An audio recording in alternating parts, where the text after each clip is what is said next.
Okay, guys, we're going to talk about subtracting mixed numbers, and sorry it's not all fitting on the page at the same time. Again, remember, you have to have like denominators, just like we do with when we were adding yesterday. So, if you need to make a list, make a list. The common denominator here is 6. So we multiplied by 1. So that's 5. The second one we're multiplying by 2. So that is 3 6. Don't forget your whole numbers, that's 9. Now if you look here, that 3 6 can be simplified. We can divide both of those by 3. So that's 1/2. So your final answer is 9 1/2. All right, example number 2. Common denominator is 6. Y'all are getting really good at that in class today. So we're going to multiply by 3. Multiplying by 1. And again, subtract. Make sure you're doing the right operation. Don't forget your whole numbers. Now these can be simplified. We can divide both of these guys by 2 so that your answer is 4 1/3. Questions?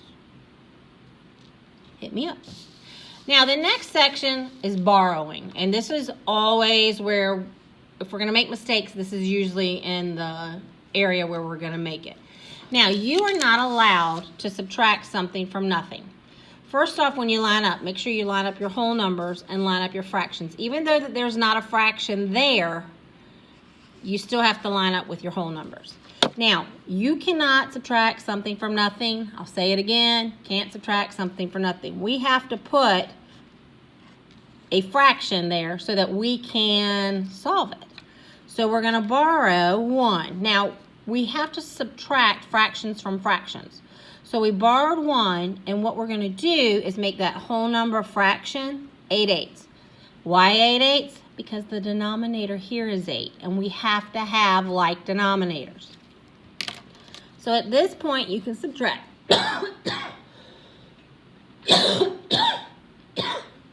Excuse me.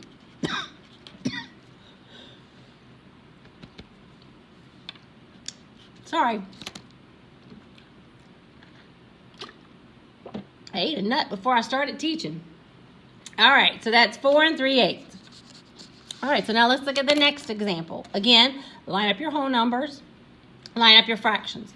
You don't have anything here, so we got to put something there. We have to borrow.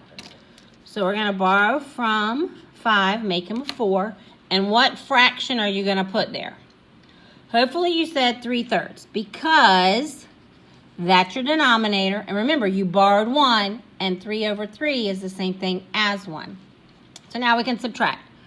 1/3, and then your whole numbers. That's 1 1/3. All right, now to the good stuff. Because here, we're going to do a whole lot of fun stuff. Okay, so first off, common denominator is 8. So let's rewrite using 8. Multiplying by 1. Multiplying by 2. Now, you cannot subtract 1 minus 2. It's not integers. You can't do it. So we're going to have to borrow. And this is where you really need to pay attention, okay? So we're going to borrow 8. Remember, we're going to borrow that 1, make it a fraction, and we're going to add 8/8 to it. Because this 1/8 needs help.